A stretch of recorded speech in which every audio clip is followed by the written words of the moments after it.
Oh. Good afternoon, everybody. Welcome to Unfinished Business, our podcast here at Qualify. Today's guest is one of our latest additions to our team, Nick Dingler.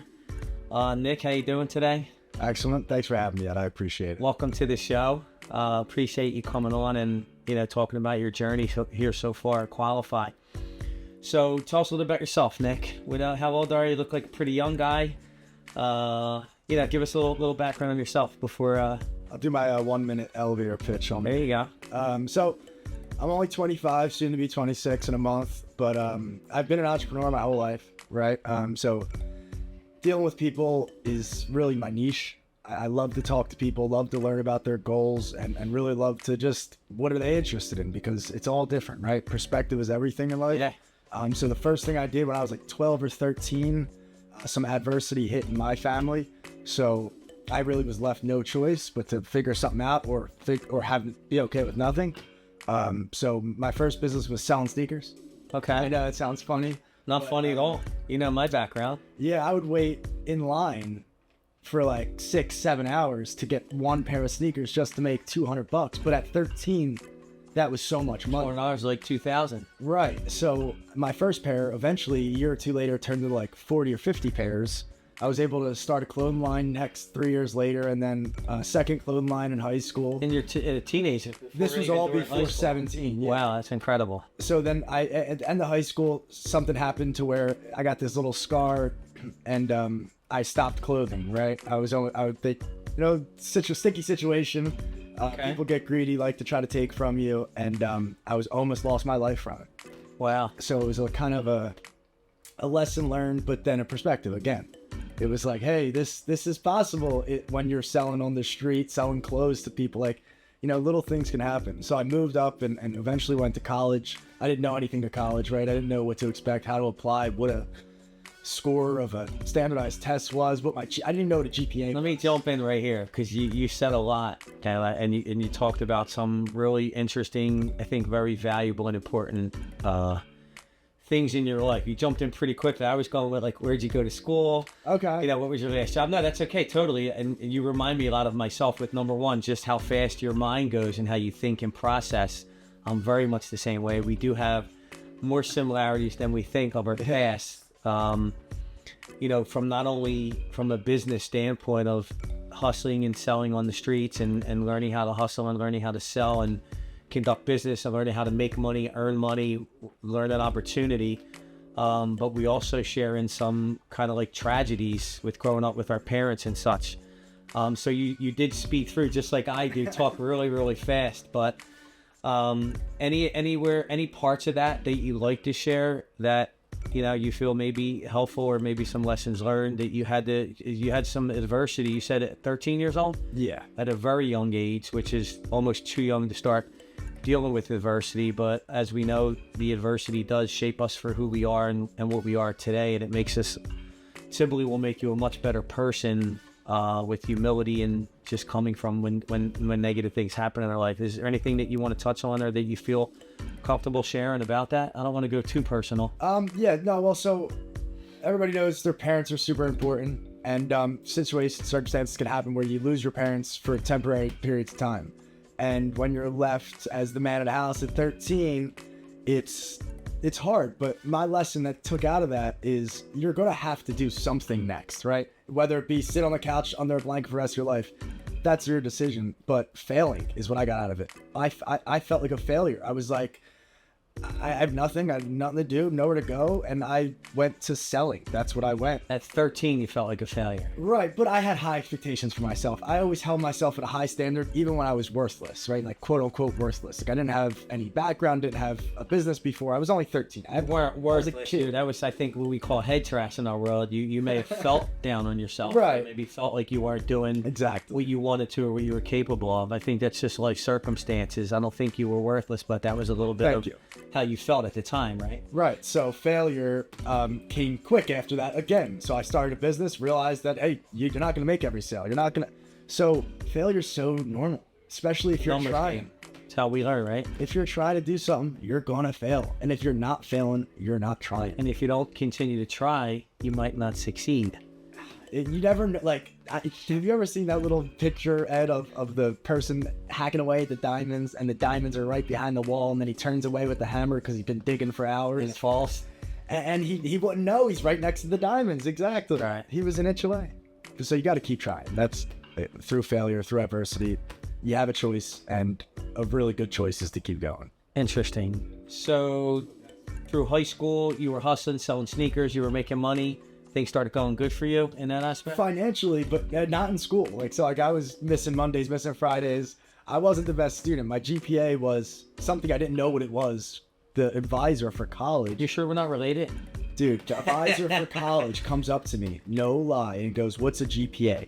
I go, "Oh, what's your GPA?" I go, "What's a GPA?" Yeah. I'm like, I don't even know what that acronym. No, I can relate. And it was a 2-4, which is in the realm awful. Failure, right? A failure.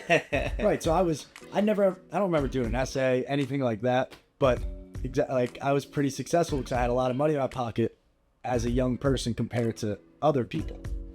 Of course. So I was able to, feed myself, buy myself the things that I wanted. So I had like all the fancy sneakers before I valued the real things in life.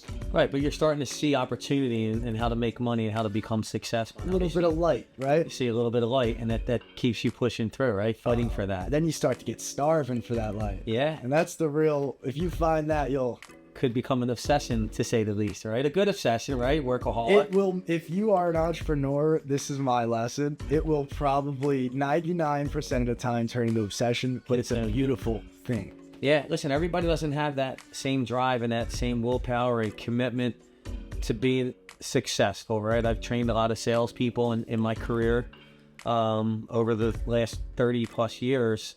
And as much as it seems natural to someone like yourself, everybody don't have that drive. And I think a big piece of that drive literally comes from those times in your life where you have that adversity, right? You want more, you want better. Like, I know that's how I felt. I didn't know it at the time.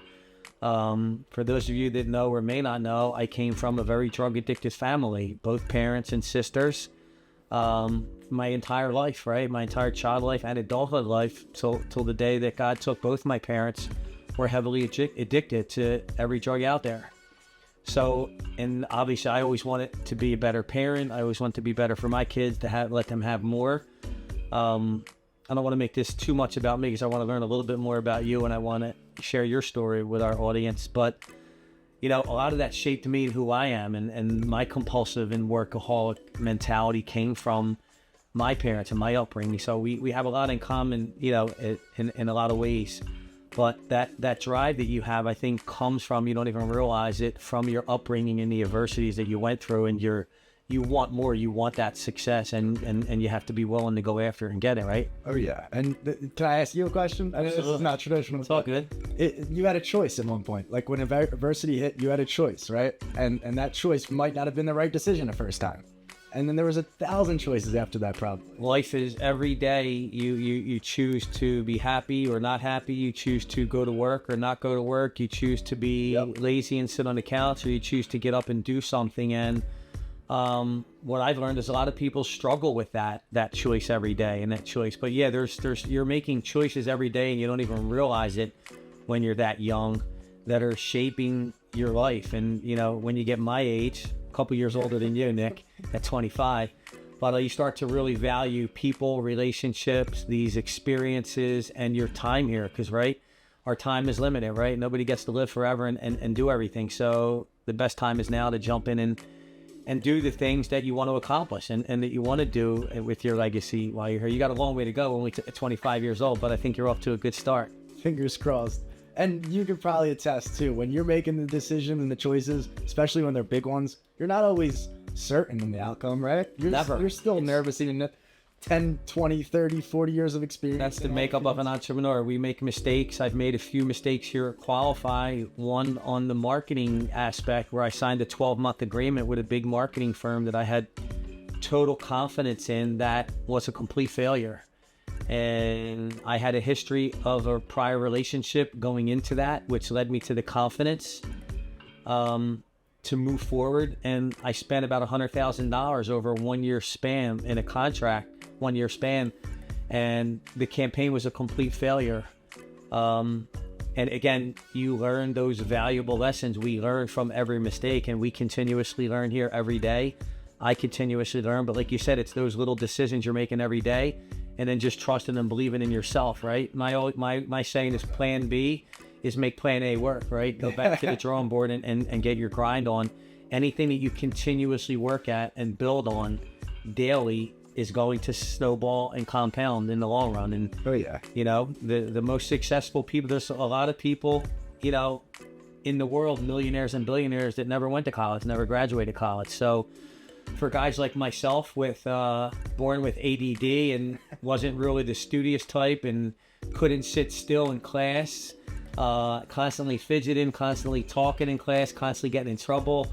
I don't know about you, but I went to Catholic school, and I remember, you know, and I think it was in 6th grade, talking while sister was writing to the board, and I remember her saying, "DeAngelis, is that you?" talking, and she turned around and literally grabbed my hair and yanked it to the point to where the hair came out of my head in class. And, you know, not to get graphic here, in the old days, that was kind of normal, getting hit with a yardstick on your hands. In today's world, sister would have got carried out in handcuffs. But, yeah, all joking aside, but, you know, for people like us, I think you can relate, right? School wasn't, you know, the best thing for us. We didn't excel in it, right? So we had to figure out another way. And using your skill sets and talents that you're born with, I didn't even know anything about sales, or even that I had any kind of talent or gift to gab or any type of sales ability until I was close to 30 years old. So you're way ahead of me in your journey. You're saying you started at 13. I was playing video games and baseball every day at 13, all the way up to probably 21. Shamelessly to say. But yeah, you're off to a good start so far in your career. Thank you. I appreciate it. Yeah, so let's talk a little bit about going through high school. Did you graduate? I did. Good for you. So you stuck with it, got your degree. Any college? Yes. And I actually was the first generation, so that was a big part, right? My dad, he meant a lot to me growing up. His goal, we used to talk about these goals, and I was going to buy him a Mercedes S550 one day, which I still haven't had, and he was going to buy me a Rolex if I graduated college. Plenty of time. So you know what I mean? I was looking to take him up on that opportunity, and I went to undergrad, didn't know what was going on, tried to figure out what I liked, what I didn't, started a couple businesses, obviously. And then senior year, I decided to go to grad school, got my master's in finance. Where'd you go to school? Both at LaSalle University in Philadelphia. We have that in common. I went to LaSalle. Unfortunately, I don't have a degree to show for it. But that's weird. I spent about 2 semesters on LaSalle for computer programming back in the 80s. We'll leave it at that. And granted, we don't know this about each other prior to me working here. Just to let you know, this is not scripted in any way, shape, or form. not even a little bit. But so I went to grad school. Crazy similarities. It is weird. That's life though. It's beautiful. Trust it. But I went to grad school, and obviously I graduated because I got the watch that I wanted. That's awesome. Congratulations. Thank you. And I wanted to be the first person. That daddy stuck to his word with the Rolex. Stuck to his word. I love it. It was word. Without your word, you have nothing, right? That's right. So I had gotten 2 degrees, was first generation college student. After college, started a startup, and now I'm doing a nonprofit. That's amazing. So you went to college, you graduated, and you majored in finance. So my undergrad was integrated science, business, technology. It was basically the major business and finance. When you know you like those things, but don't know which way you're going to go. And most of us don't know. I know I didn't know when I was in college or high school, or even, you know, still shifting careers at age 46. I shifted into finance from screen printing and embroidery. So you never really know until you know, right? Exactly. Like, that's a perfect lesson right there. You're never going to know what's next for you or what you're perfect for. Yeah. Just do it. What made you choose finance? The startup. So my page and my startup, I was in fintech, so I wanted to make sure I had some credibility, right? So I was interested. Obviously, money's awesome, right? Money makes the whole world go around. If you want to buy 1 trillion buildings, you need money. But if you want to help 1 trillion people, you also need money. Yeah. So one of my big goals is I want to help a lot of people, because I know, well, I don't know why the reason is, but I just wouldn't want to be in situations that I see people in. And you know, we've been there before, right? Like, and I think that you touch on that. I think that's a lot how I'm wired, and I think that absolutely comes from our childhood, right? When you grow up in, you know, through adversity, it makes you want to if you can have people avoid the same things that we went through, and you have skill sets and abilities to help people. I know I'm a very much an underdog person, right? I'm an underdog myself, right? I'm sure you consider yourself an underdog.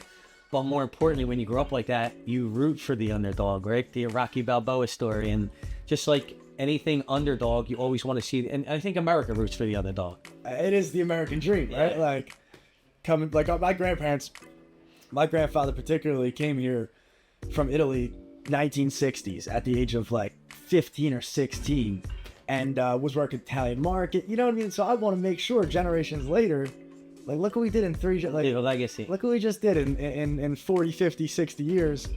You know what I mean? I got to think big, because you aim for the sun, you hit the clouds, it's not that bad. You're still in the sky. No, I admire your mindset at such a young age, right? Most guys your age are still out looking to party, go clubbing.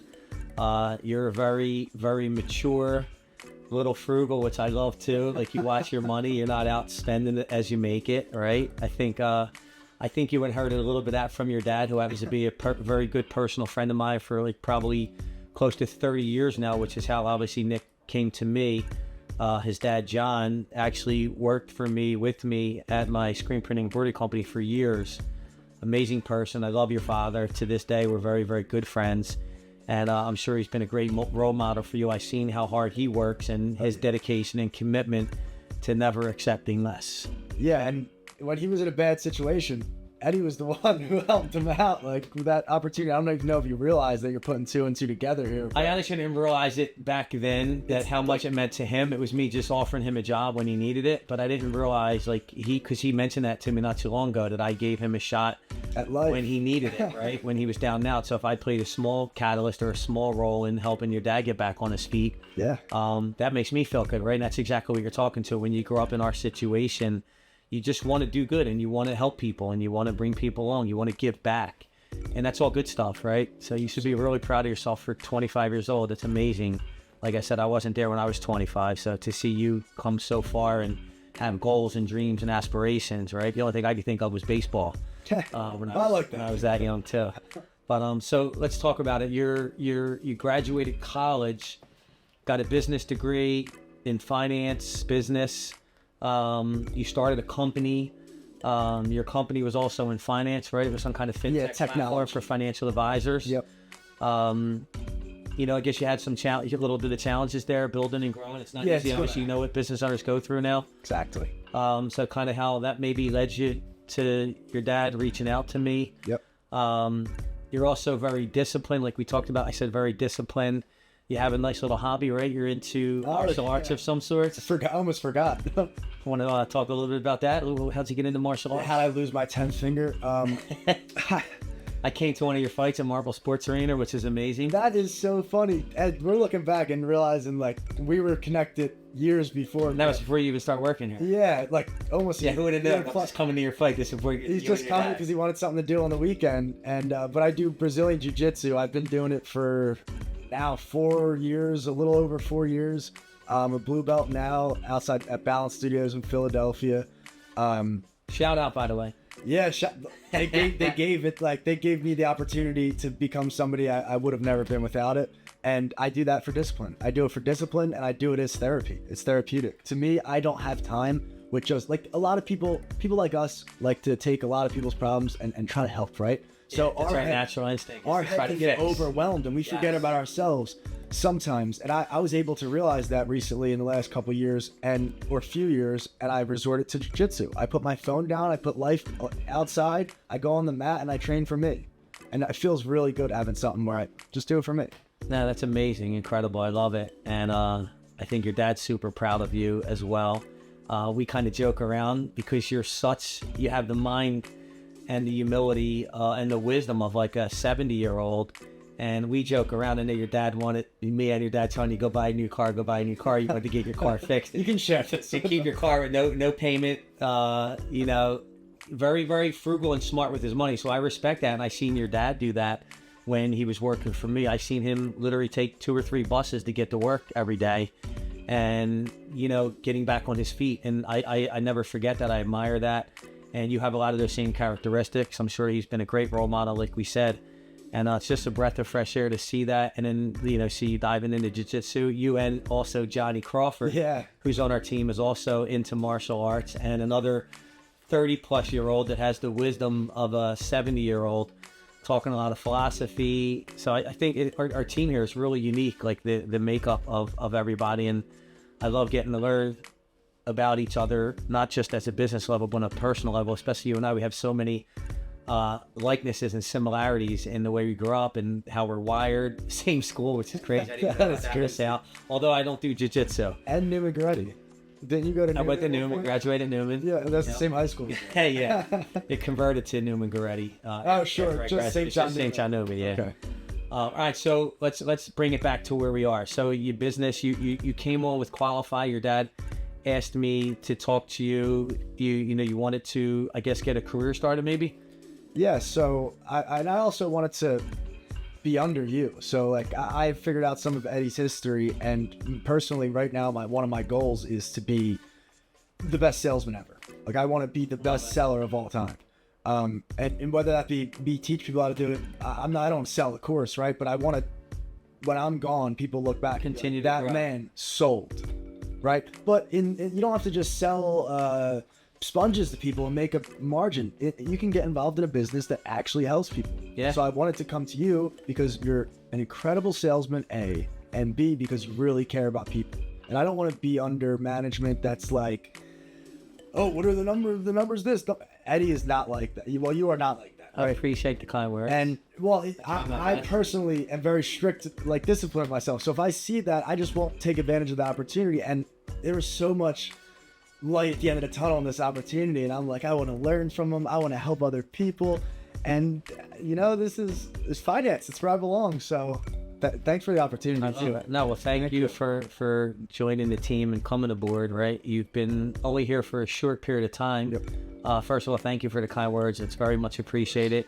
I mean, we do our very best, Jay and I, and our management team here, to provide the best culture, to continuously build the best culture, continuously add to our culture, and we try our best to protect it, as you know. And we got a little it's on our glass whiteboard in the our glass board in the conference room. We got a little saying that we don't hire assholes, and we really mean it. Even though it's a joke, we try to really, when we're bringing people in interviews to come and join our team, we bring our whole management team in there on the interview. We want to really get to know you, who you are, your makeup, what makes you tick, want to know your story, where you came from. We want to know what you're looking for in your career, because what I've learned is it's just important that we're not just interviewing you, you're interviewing us, right? Like you said, you actually looked and did some research on myself and maybe Qualify. I don't know to what extent, but I respect that and I appreciate that. And that's kind of people that we're looking for, right? Not somebody just looking for a job 9 to 5 and, not really looking to do anything. We're looking for people that are motivated, committed like yourself, that are going to add to our culture, add to our mission to help, continuously help small businesses flourish and accomplish their goals and dreams. And I think we're doing a pretty good job of that today. And, you've been here for what? How long has it been now? A little bit over a month? About that. Unfortunately, you spent the first 5 weeks in training out of your 6 or 7 weeks that you've been here. You want to touch on that at all? How's the training? How's the onboarding been? How's everything going? Yeah. So obviously it was like 4 or 5 week training course, right? Started with just the industry, right? We got to learn the industry. And let me just put that out there, the press release. I did not know anything about this particular niche of the industry. I just didn't know. Financial, although you did major. I knew finance, but I didn't know lending and different products that existed and the ins and outs especially. And as thoroughly as you explain things and perspective, again, it was so important because Eddie can look at 6 people in the room and tell you in a different way the same thing. And that was super valuable. And then we practiced everything we learned a lot together as a group.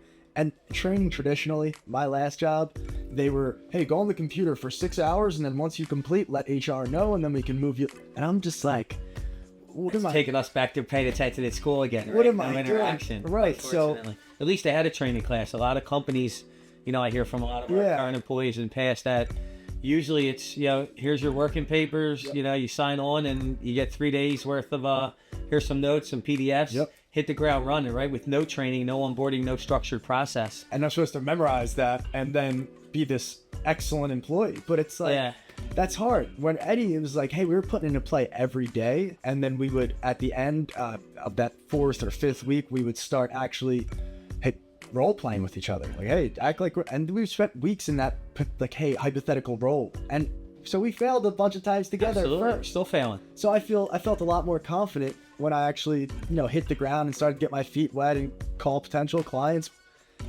And I just was super prepared. Yeah, we didn't. So first of all, thank you so much. We didn't always have the training level that we have today at Qualify, right?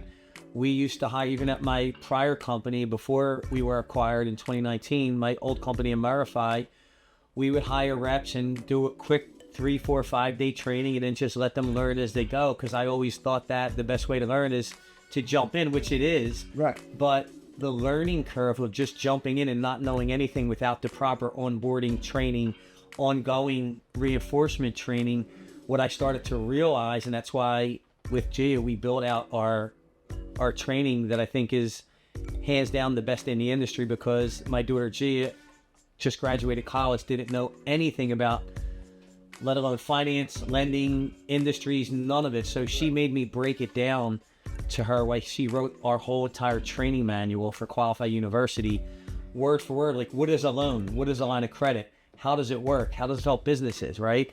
And then getting into all the lenders and the products and the way they function with the rates and different terms and different risk. And, it never ends, right? We're still doing training every week. But what I've learned is the ramp up time, that if you just throw somebody on the phones in this industry, it can take them 6 to 12 months to be able to have really good discovery calls and conversations like we do today with our clients and our business owners that we're helping. But now, coming out of 5 weeks of a very, I'd like to say rigorous, but we do make it fun. It's interactive. Like Nick said, we do try to talk to everybody and make sure everybody's keeping up as much as to the best of our ability. And then we have our Kahoot training every morning where it's like the live interactive video game type competition where we go over yesterday's notes. And that makes the training fun, right? Everybody's competitive. We all want to win here. So it's like multiple choice questions. With the game, we keep score, we give out prizes. So that's part of the training. And hopefully you took a lot of, got a lot of value out of that, because you can't learn, 11 years worth of experience that we've learned in possibly no every scenario in even a month's worth, even 5 weeks of really good training. But we're just trying to give you the support and the foundation to be able to jump in and start. You're already way ahead of if I just threw you a phone book and said, here, get to work, right? We're preparing you guys for having high level intelligent conversations, diving in to understand all the problems and challenges, especially coming out of a pandemic, a global pandemic just a couple years ago. And then the Silicon Valley Bank debacle that happened last year. It's not easy for business owners to navigate the ecosystem. Conventional banks are not easy to secure financing with, as we all know, very low approval rates. So business owners have a hard time securing capital when they need it most to continuously building their dreams and growing. Any thoughts about that? As far as I know, you're only, like you said, you came 5 weeks out of training. You've only been helping customers now, talking to clients. What's that been like coming out of your industry that you used to do, now dealing with actual business owners that are coming to you with their problems and challenges? I know you've only been on the phone for a couple weeks. What has that been like for you and how you adapt that? So, yeah, it's been like 2-3 weeks. But at first I was super nervous because I didn't want to fail, right? But like I said, I know I was going to fail some way. Maybe not like, you lost this person, but like little things like, I said the wrong thing, or I stuttered, I didn't sound confident. But if I was so prepared with resources, it wasn't even funny. You mentioned that book, the booklet that you gave us. That thing, he did not describe it good enough.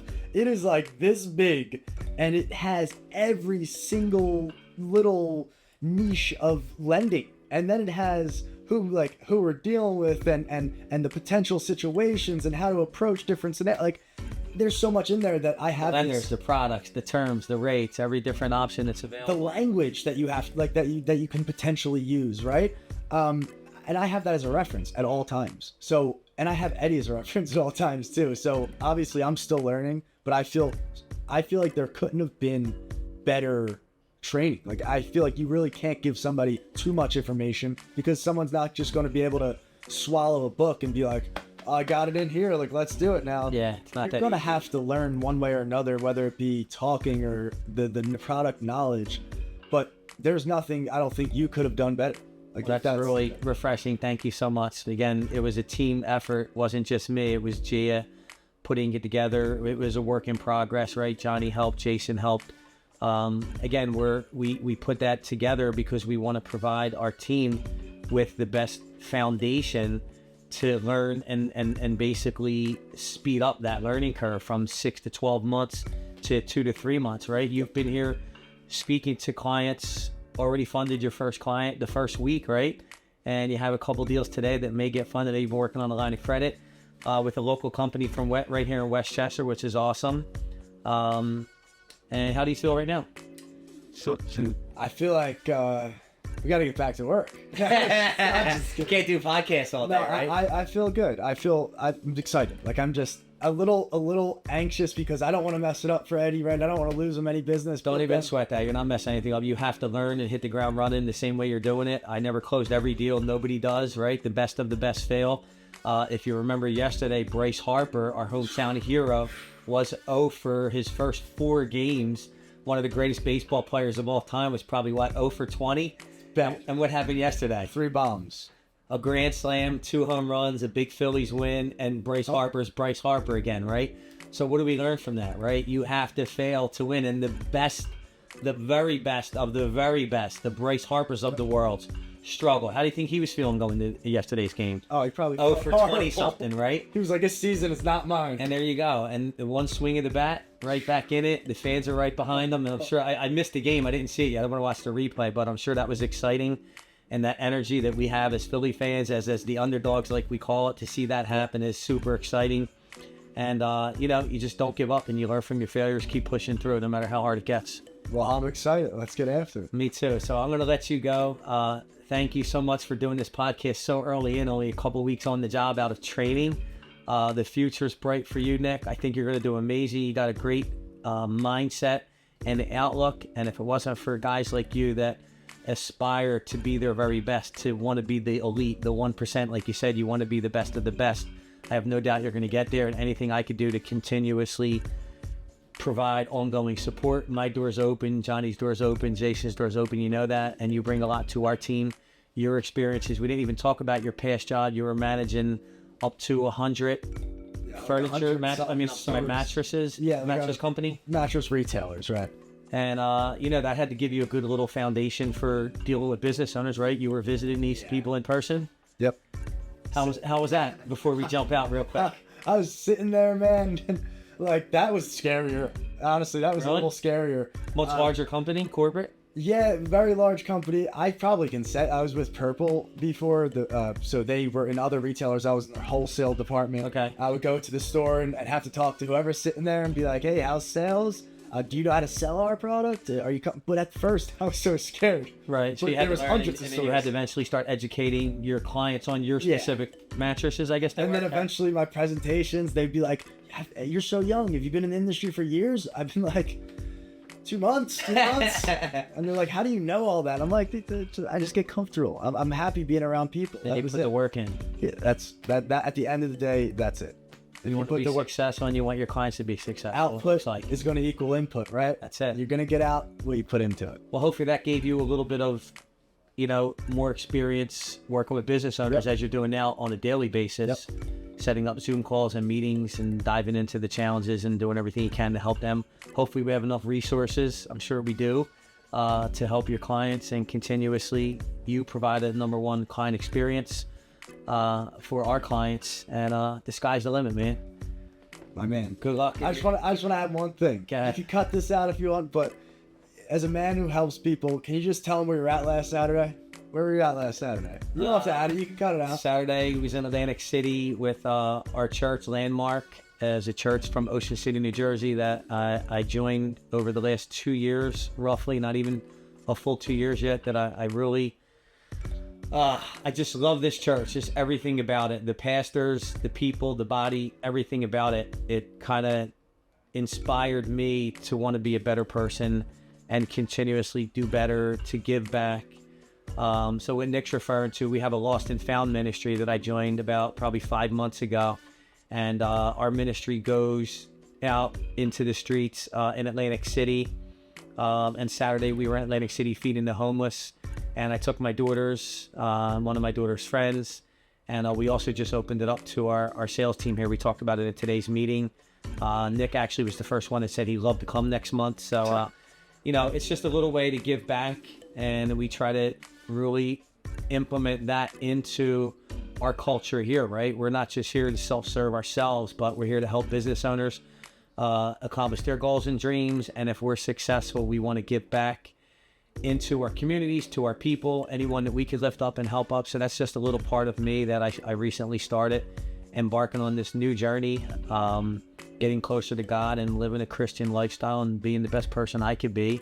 I appreciate you bringing it up. I'm not afraid to talk about it. I'm actually really proud of it. And, my whole family now, we could try to go to church every Sunday.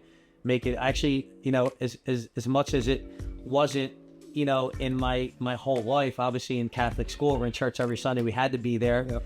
And, you kind of get into your life and work and baseball and sports and everything. You kind of lose that sight, right? And you fall off the map. So luckily I found my way and I'm back on the right path, and I really enjoy it. I actually look forward to going to church literally every Sunday. I can't wait to get there. And as bad of an ADD person that I am literally glued to Pastor Matthew Mayer and Pastor Terrence at Landmark Church, because they're not just like reading a script. They're resonating with the audience and the church family. And not just resonating, but they're literally inspiring us to be better people every day and continuously growing every day. Like they're literally teaching that to the church. Like they're encouraging and inspiring us to do that 1% more. Don't just come to church. You just come to church Sunday and then you leave and then you don't live that lifestyle. You're not really doing anything. You're only fooling yourself if you're just going to church just to say I went to church Sunday. Right? It's about being active in the church, trying to give back, trying to help people. So that's somebody who, my point was, that is someone who genuinely, and a little addition, I spend Christmas with the homeless, and he donated as a sponsor this year. So that's right, I forgot to bring up your charity. No, it's okay. My point of bringing this up is that Eddie lives a life where he genuinely wants to help people, and in this industry it can get sticky, but to find somebody who genuinely wants to help people is amazing in my opinion. Well, first of all, thank you again. It's people like yourself, young at 25, that's already doing that, right? I got you by 3 decades. So you're off to a much better start and a much faster pace than I am, but like they say, it's better late than never, right? So thanks so much for the kind words, Nick.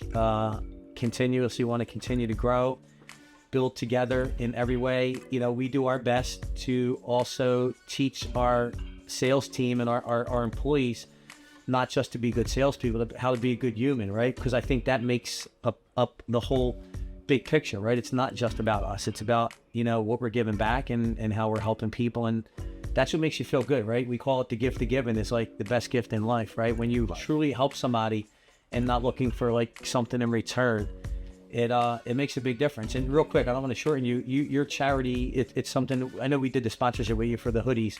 What exactly is it? It's another feeding the homeless or something different? Just so every Christmas we go out and we bring care packages to the homeless. It has essentials. It has brand new clothes. They got school bags last year. We gave some people new shoes, new boots, jackets, food. We had a cheesesteak place do food. That's incredible. So we basically had a little holiday party up Center City this year on Christmas Day, and everybody had new stuff on. That's amazing. I had like 7-year-old shoes on when I was doing this, and everybody else had brand new shoes. And to me, like there is no better feeling. It's unbelievable, right? It's unbelievable. But I had the best day of my life. I was happy. That's the happiest I could be on. I totally get it. I understand. It's amazing that you're so young and already doing this work. How is that a specific organization? Is it through your church? How'd you get into it? Yeah, so we're on Instagram at Christmas Care Packages. We just started it because we wanted to do a little more with. So it's your own company. Yeah, Christmas so Care it's me and a best friend. Christmas Care Packages is the official name of the organization, and our Instagram where you can see all the videos and all the content from each year. And the way we do it, we just raise money for the community and business owners like you. That's amazing. Nick Dingler, 25 years old, already making a difference in the world, guys. So Nick, thanks again for coming on. You did amazing.